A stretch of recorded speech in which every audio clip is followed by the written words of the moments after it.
काका काका सुनते हो, राजा राम अश्वमेध यज्ञ करने जा रहे हैं। अच्छा, हाँ, सारे नगर में इसी बात के चर्चे हो रहे हैं। तब तो बहुत अच्छा होगा। अयोध्या में फिर से रौनक आ जाएगी। व्यापार कितना बढ़ेगा। हाँ, देश देश के राजा और उनके सैनिक आ रहे हैं। राजमार्गों और नगर की वीथियों में कैसी रेल पेल छाएगी। भैया, अयोध्या में तो खनाखन धन बरसेगा। हाँ सेठ जी, ऐसा ही होगा। जब से सीता रानी यहाँ से गई हैं, नगरी तो जैसे श्रीहीन हो गई है। हाँ, अब कुछ चहल पहल होगी। दान दक्षिणा का ऐसा प्रबंध हो कि जब तक याचक बार बार ये न कहे बस मुझे और कुछ नहीं चाहिए, तब तक उसे देते रहो। इस पृथ्वी पर जो धार्मिक राजा, ब्राह्मण, क्षत्रिय, वैश्य और शूद्र हैं, उन सभी को इस यज्ञ में आने के लिए आमंत्रित करो।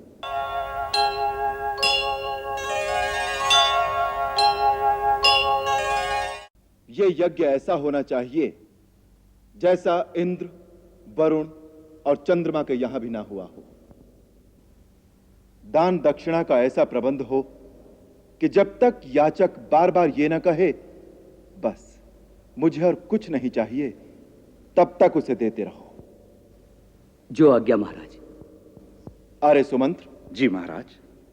इस पृथ्वी पर जो धार्मिक राजा, ब्राह्मण, क्षत्रिय, वैश्य और शूद्र हैं, उन सभी को इस यज्ञ में आने के लिए आमंत्रित करो।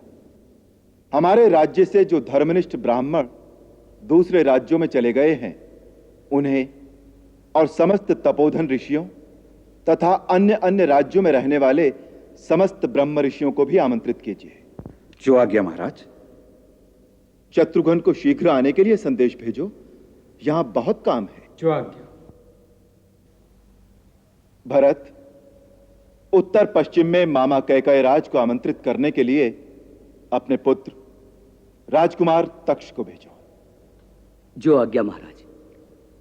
पूर्व में अंगदेश के राजा लोमपाद, मगधराज और काशी नरेश, और पश्चिम में सिंधु, सौवीर और सौराष्ट्र के समस्त भूपालों और दक्षिण देश के समस्त राजाओं को आने का निमंत्रण दो।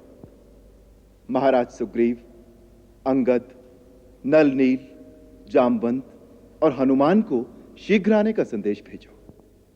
जो आज्ञा। हमारे मित्र महाराज विभीषण को राक्षस वीरों सहित आने का निमंत्रण भेजो। हैलंग, तैलंग, कलिंग और गांधार आदि देशों के राजाओं को हमारी ओर से आमंत्रित करो। इस यज्ञ में देवता, नाग, किन्नर और गंधर्व आदि सभी आएंगे। अतः सब अतिथियों की सुख सुविधा और सम्मान का पूरा पूरा ध्यान रखा जाए। जो आज्ञा।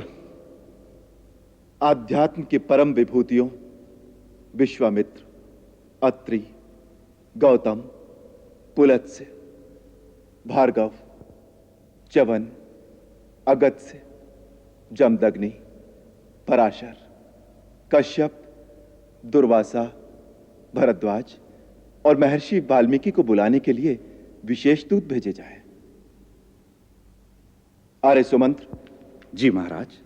महाराज जनक को आमंत्रित करने के लिए हमें स्वयं उनकी सेवा में उपस्थित होना चाहिए था, परंतु गुरुदेव का आदेश है कि हमें इस समय अयोध्या से बाहर नहीं जाना चाहिए। अतः उनको आमंत्रित करने के लिए लक्ष्मण के पुत्र राजकुमार चित्रकेतु को उनकी सेवा में भेजा जाए। जो आज्ञा महाराज। काका काका काका सुनते हो, राजा राम अश्वमेध यज्ञ करने जा रहे हैं। अच्छा, हाँ, सारे नगर में इसी बात के चर्चे हो रहे हैं। तब तो बहुत अच्छा होगा। अयोध्या में फिर से रौनक आ जाएगी। व्यापार कितना बढ़ेगा। हाँ, देश देश के राजा और उनके सैनिक आ रहे हैं। राजमार्गों और नगर की वीथियों में कैसी रेल पेल छाएगी। भैया, अयोध्या में तो खनाखन धन बरसेगा। हाँ सेठ जी, ऐसा ही होगा। जब से सीता रानी यहाँ से गई हैं, नगरी तो जैसे श्रीहीन हो गई है। हाँ, अब कुछ चहल पहल होगी। अरे रानी भी तो नई आ जाएगी। क्यों काका? अरे तो इतना बड़ा यज्ञ राजा राम क्या पत्नी के बिना ही करेंगे? शास्त्रों के अनुसार पत्नी के बिना तो कोई भी धर्म कार्य नहीं हो सकता, इसलिए यदि यज्ञ का अनुष्ठान किया है तो विवाह की योजना भी अवश्य कर ली होगी।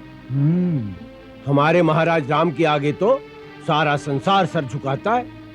जिस देश की राजकुमारी अच्छी लगेगी वही राजा अपना अहोभाग्य समझेगा। भाई मैंने तो सुना है कि काशी की राजकुमारी बहुत ही सुंदर है और बड़ी मर्यादाशील भी है, और काशी महाराज तो स्वर्गीय महाराज दशरथ के मित्र भी हैं। तुम देख लेना वही नाता होगा। अरे भैया, मैं एक बात पूछता हूँ, क्या महारानी सीता को वापस नहीं लाया जा सकता? अरे भाई, जिस कलंक के कारण महारानी सीता को वनवास दिया था, महाराज उसी कलंक को फिर अपने माथे पर कैसे लगा लेंगे? भाई, उस समय जो भी हुआ सचमुच वो बहुत अन्याय था।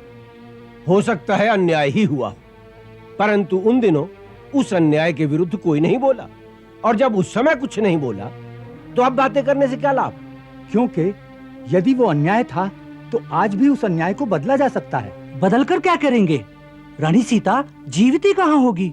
यदि कहीं होती तो आज तक कोई समाचार तो मिला होता। कुछ भी कहो भैया, मुझे तो कभी कभी ये लगता है कि एक सती स्त्री के साथ जो अन्याय हुआ है उस पाप की भागीदार अयोध्या की सारी प्रजा है। मैं तो कहता हूँ यही अवसर है जब हम सबको राजा पर जोर देना चाहिए कि यदि सीता निर्दोष है तो उसे यज्ञ के लिए वापस बुलाया जाए, नहीं तो समझ लो भैया, इस पाप के लिए हम सबको नरक भोगना पड़ेगा। भैया, जब नरक भोगना होगा भोग लेंगे। अभी तो महाराज राम के विवाह की तैयारी करो। यज्ञ की रौनक तो होगी ही, परंतु इससे पहले ब्याह की जो धूम मचेगी उसका आनंद स्वर्गीय आनंद से भी बढ़कर होगा। भाई, मैंने तो महाराज राम की बारात में जाने की पूरी तैयारी कर ली है। क्या सारी प्रजा महाराज राम के विवाह के लिए उत्सुक है? कोई सीता की बात नहीं करता? कि सुंदर अवसर है, अब महारानी सीता को आदर सहित वापस बुला लिया जाए।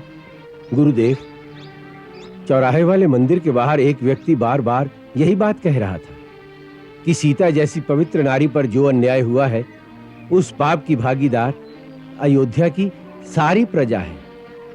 उनको इस समय चाहिए कि वो सीता को वापस लाने की विनती करें, पर सभी यही बात कह के टाल रहे थे कि अब सीता जीवित भी है या नहीं, उनकी बात करने से क्या लाभ।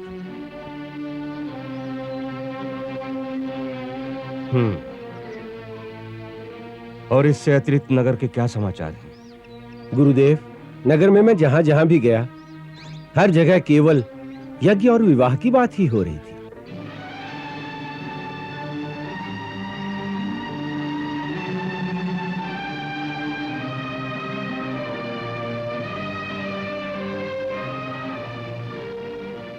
गुरुदेव, क्या महारानी सीता अब जीवित नहीं है? जीवित हैं वत्स। आप जानते हैं वे कहाँ हैं? हाँ। तो फिर आप महाराज राम को जाकर ये बात क्यों नहीं बता देते? समय आने पर सब बता दूंगा। पहले ये तो देखें कि महाराज राम क्या करते हैं।